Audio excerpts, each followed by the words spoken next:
Salut chère femme prodigieuse, c'est Ingrid, j'espère que tu vas bien. Donc on est le 10e jour de ce défi 21 jours pour se sentir belle cet été. Donc je crois que je suis rendue à mon 4e jour non-stop avec le bracelet à gauche côté cœur, signe de la bienveillance, voilà, que j'arrive à m'autoriser chaque jour qui passe. Alors après, pour rien te cacher, il s'avère qu'on est sur un week-end prolongé.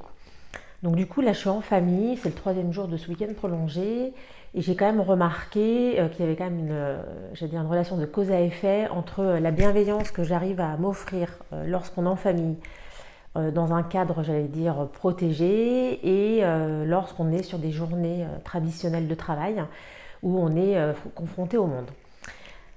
Tout ça pour dire que c'est déjà une bonne chose, puisque finalement, dans un cadre protégé, j'arrive à avoir de la bienveillance vis-à-vis de moi-même. Donc je ne sais pas comment ça se passe pour toi quand tu es chez toi, mais en tout cas moi je suis plus enclin à ressentir ça. En revanche, dès lors qu'on est confronté au monde extérieur, au monde professionnel, parfois en fait ça peut être un peu plus complexe et je me retrouve à être plus dans la remise en question personnelle et à être plus complexée ou bien voilà, à me dévaloriser. Toujours est-il que donc là je profite de ce week-end prolongé pour être bien dans mes baskets, me sentir belle et donc préparer cet été, j'allais dire, avec positivisme, et donc c'est quand même l'objectif de ce défi. Donc la question que je posais hier, c'était quelle était donc la partie de ton corps que tu préfères aujourd'hui. Donc moi c'est les yeux. Désormais ça fait partie finalement oui, de la partie que j'ai envie de valoriser, et donc je me maquille globalement tous les jours et je crois que ça me fait du bien en fait de valoriser cette partie-là qui m'inspire. Et aujourd'hui j'avais envie d'aborder avec toi un sujet donc un peu plus complexe, qui va être quelle est la partie de ton corps en fait que tu n'aimes plus. Quelle est la partie de ton corps où tu es en mésamour quelque part avec, et quelle est la raison en fait. Qu'est-ce qui s'est passé pour que cette partie de ce corps change vis-à-vis de toi, vis-à-vis du regard que tu lui portes.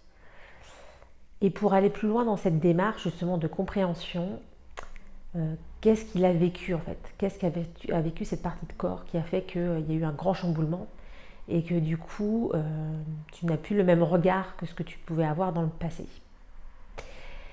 Donc je t'invite à réfléchir en toute sérénité, en étant bienveillante, en étant gentille avec toi, même par rapport à cette question qui peut être douloureuse. L'idée, c'est pas voilà, de se meurtrir, hein, l'idée c'est de comprendre pour quelles raisons en fait il y a une partie de notre corps que désormais on n'aime plus. Mais qu'est-ce qui se passe derrière? Et l'idéal, c'est de prendre un crayon et ton cahier et de l'écrire en fait. D'inscrire dans le noir sur blanc qu'est-ce qui s'est passé, quel a été le vécu qui fait que du coup tu as une approche différente. Chère femme prodigieuse, on continue le défi ensemble, on avance dans la bienveillance, on va commencer à traiter des sujets peut-être un peu plus durs, mais voilà, c'est le 10e jour, donc c'est logique aussi de rentrer un peu plus dans le dur. Je te souhaite une très bonne journée, on continue bracelet à gauche, même en traitant des sujets complexes, et je te souhaite une très belle journée, je te dis à demain, ciao.